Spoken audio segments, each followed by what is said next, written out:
apa kabar? Saatnya Anda menyimak berita Palembang bersama saya, Auriga Agustina. Sejumlah berita menarik akan kami sajikan untuk Anda. Berikut 3 berita utama hari ini. 2 penjamret sadis diringkus polisi di kota Palembang. Pelaku kerap beraksi dengan senjata tajam.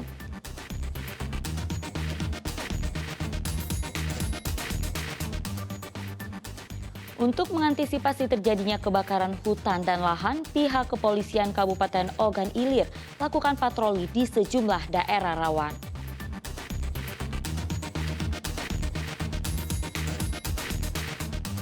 Pelatihan barista digelar untuk pedagang kopi di Kota Palembang oleh Yayasan Pundi Amal Peduli Kasih SCTP Indosiar.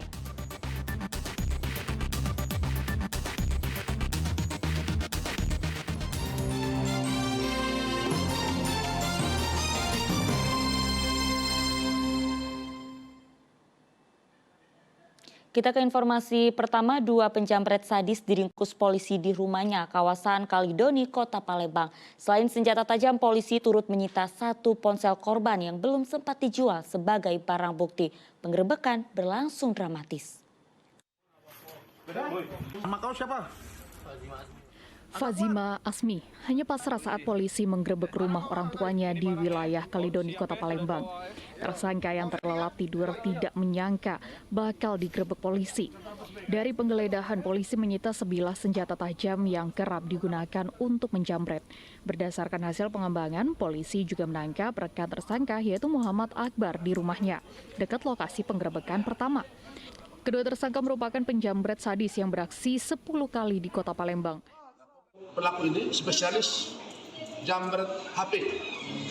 Jadi setiap orang yang menggunakan sepeda motor memainkan HP pada saat mengendarai, kebanyakan target mereka ini adalah yang menggunakan HP pada saat menggunakan sepeda motor.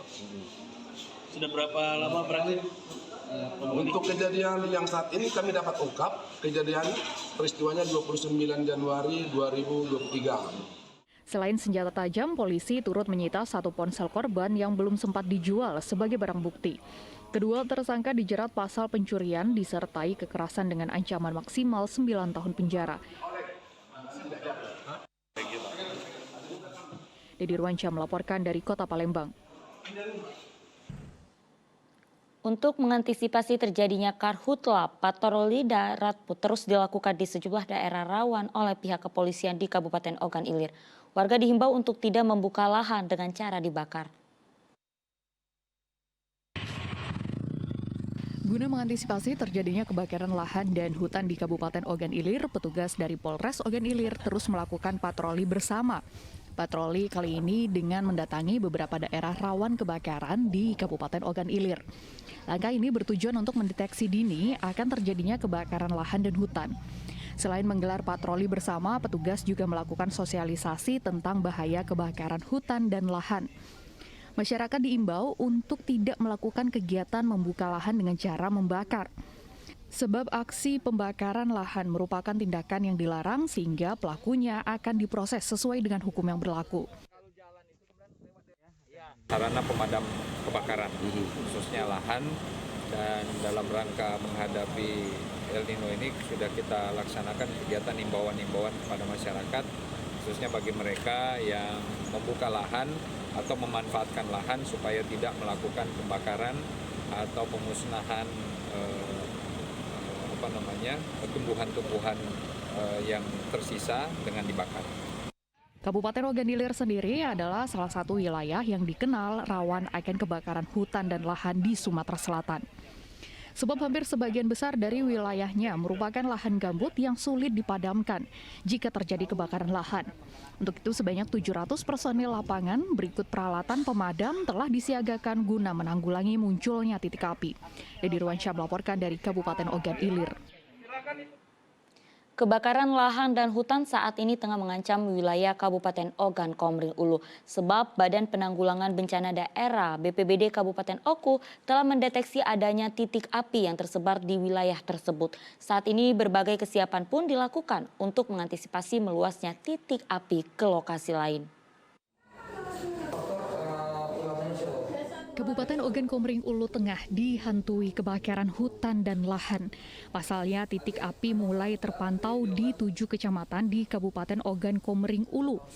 Di antaranya Kecamatan Ulu Ogan, Muara Jaya, Pangandonan, Semidang Aji, Lengkiti, Sosobuai, Rayap, dan Lubuk Batang. Ketujuh wilayah tersebut dikenal sangat rawan akan kebakaran lahan. Sejauh ini, lahan yang terbakar disebabkan oleh aktivitas pembukaan lahan oleh masyarakat.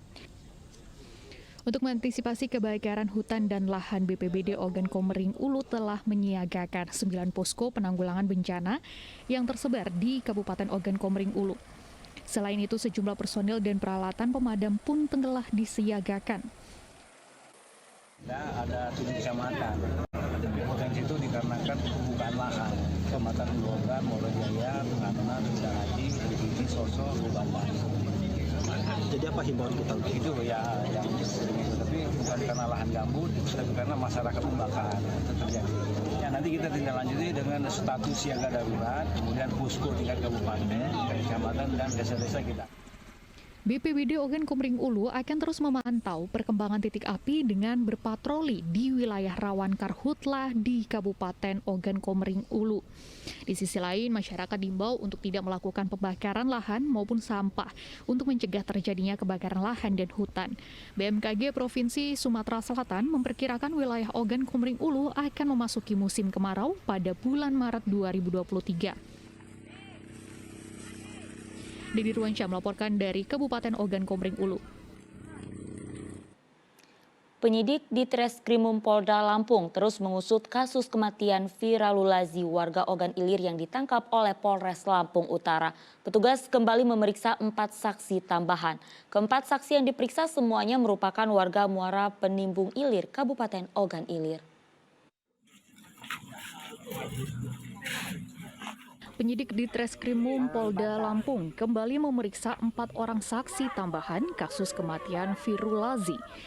Firulazi yang dituduh sebagai terduga pelaku pencurian kambing ditangkap oleh sejumlah anggota polisi dari Polres Lampung Utara pada 27 Januari 2023 lalu. Namun saat dipulangkan, Firulazi telah menjadi jenazah dengan sejumlah luka lebam, memar hingga patah tulang hidung dan kedua kakinya. Keluarga korban yang menduga Firulazi menjadi korban penganiayaan lalu membawa kasus ini ke jalur hukum demi tuntutan keadilan. Keempat orang saksi tambahan yang diperiksa adalah warga Muara Penimbung Ilir, Kabupaten Ogan Ilir. Pemeriksaan dilakukan di salah satu ruangan Satreskrim Polres Ogan Ilir. Dalam pemeriksaannya, masing-masing saksi mendapatkan sejumlah pertanyaan berbeda antara 14 hingga 20 pertanyaan. Adapun tujuan dari pemeriksaan keempat saksi ini untuk mengetahui kejadian saat proses penangkapan berlangsung di Desa Muara Penimbung Ilir. Ini adalah salah satu meminta keadilan kepada masyarakat biasa seperti ini. Kami hanya mendapatkan informasi tuduhan adalah melalui konferensi pers Kapolres Lampung Utara bahwa salah satu warganya kehilangan kambing dan melakukan pembunuhan. Itu informasi dari Lampung, tapi kita tidak tahu kenyataan seperti apa.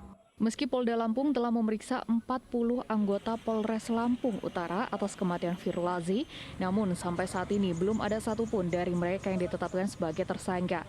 Pihak penyidik Polda Lampung sendiri enggan memberitahu keterangan terkait permasalahan ini. Didi Ruansyah melaporkan dari Kabupaten Ogan Ilir. Ya, sejumlah informasi menarik dan menyita perhatian masyarakat terjadi di Sumatera Selatan dalam seminggu terakhir ini. Kami rangkum informasi tersebut dalam Palembang Sepekan.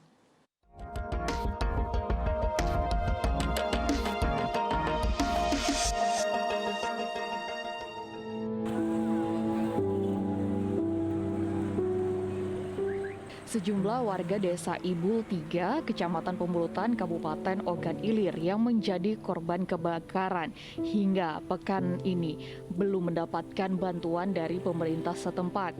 Kondisi ini sangat memprihatinkan mengingat rumah dan harta benda milik warga sudah habis dilalap oleh si jago merah. Bahkan untuk tempat tinggal pun warga terpaksa mengungsi ke rumah keluarga dan kerabat yang berada di dekat lokasi sekitar. Untuk memenuhi kebutuhan makan sehari-hari, warga terpaksa meminta sumbangan kepada warga yang melintas di Jalan Lintas Sumatera Palembang Indralaya. Meski kondisi ini sangat berbahaya, namun warga tidak ada pilihan lain untuk dapat bertahan. Warga berharap mendapatkan bantuan tempat tinggal karena rumah mereka sudah rata dengan tanah. Berawal dari adanya laporan warga soal adanya aktivitas ilegal drilling atau penyulingan BBM ilegal di Kabupaten Musi Banyuasin, polisi langsung menyelidiki laporan tersebut. Pada Kamis 9 Februari 2023 lalu, hasil penyelidikan berbuah manis. Polisi akhirnya menangkap 2 orang berinisial AZ dan OR saat sedang melintas di Jalan Soekarno-Hatta, Kecamatan Alang-Alang Lebar, Kota Palembang. Selain kedua pelaku, polisi turut mengamankan pickup yang mengangkut 4.900 liter BBM jenis solar. Usai menangkap kedua pelaku, anggota kepolisian kembali melakukan pengembangan kasus dari mana asal BBM ilegal tersebut. Setelah itu, polisi menangkap 3 pelaku lain. Ketiga pelaku diciduk saat berada di Kecamatan Kluang, Kabupaten Musi Banyuasin. BBM jenis solar yang disuling secara ilegal akan dijual oleh pelaku di wilayah Ogan Komering Ilir. Menurut pengakuan AZ, ia baru 1 bulan melakukan operasi ilegal. Nenek Zulma mau tak mau harus menerima rasa duka ini sendiri. Rumah gubuk yang selama ini ia tinggali seorang diri rusak parah. Para tetangga mendatanginya untuk mengeluarkan sejumlah barang-barang yang berada di rumah yang masih bisa diselamatkan. Pohon kapuk setinggi 12 meter tumbang dan menimpa rumah gubuk milik Nenek Zulma di Desa Mayapati, Kecamatan Pemulutan Selatan, Kabupaten Ogan Ilir pada Minggu pagi. Tumbangnya pohon ini disebabkan karena angin kencang yang melandai kawasan ini pada Minggu dini hari. Musibah terjadi saat pemilik rumah sedang terlalap tidur. Meski pemilik rumah berhasil lolos, namun barang-barang yang ada di dalam rumah mengalami kerusakan parah setelah ikut tertimpa pohon. Pemilik rumah, Nenek Zulma, berharap mendapat bantuan berupa tempat tinggal dari pemerintah Kabupaten Ogan Ilir. Hari kasih sayang yang diperingati setiap 14 Februari selalu identik dengan coklat. Karena ikatan antara coklat dan cinta sebenarnya sudah ada sejak ribuan tahun lalu. Pembuatan coklat yang tidak sulit pun banyak dijadikan sebagai ide bisnis ketika datangnya momen Valentine di bulan Februari. Biasanya pada saat hari kasih sayang, permintaan coklat meningkat di pasaran. Bentuk coklat yang unik dan lucu biasanya jadi incaran kalangan remaja untuk dijadikan kado istimewa pada hari kasih sayang. Jalan yang menghubungkan Desa Tanjung Petai dengan Desa Tanjung Tambak, Kabupaten Ogan Ilir, terendam banjir setinggi 10 hingga 15 cm. Akibatnya beberapa titik di jalan ini pun menjadi rusak, terkelupas, dan berlubang. Untuk mencegah terjadinya kecelakaan, petugas BPBD Ogan Ilir telah disiagakan di sejumlah titik rawan. Sebab banyaknya jalan yang rusak dan tergenang air dapat membahayakan para pengguna jalan. Pemerintah Ogan Ilir melalui Dinas PUPR berjanji akan mengecek di lokasi kejadian itu untuk melakukan perbaikan. Tim Liputan melaporkan. A'udzu billahi minasyaitonir rajim. Bismillahirrahmanirrahim. Inilah puncak dari semua tahapan kompetisi membaca Al-Quran. Babak Grand Final Qorik Cilik Indonesia. Assalamualaikum warahmatullahi wabarakatuh. Qorik Cilik Indonesia hadir lagi nih di Ajwa TV. Ya betul. Yuk teman-teman yang usianya 14 tahun ikut lomba membaca Al-Quran Qorik Cilik Indonesia. Kirimkan video mengaji teman-teman ya ke email qorikcilik2023@gmail.com. Kita tunggu video mengaji teman-teman sampai tanggal 28 Februari 2023 ya. Wassalamualaikum warahmatullahi wabarakatuh.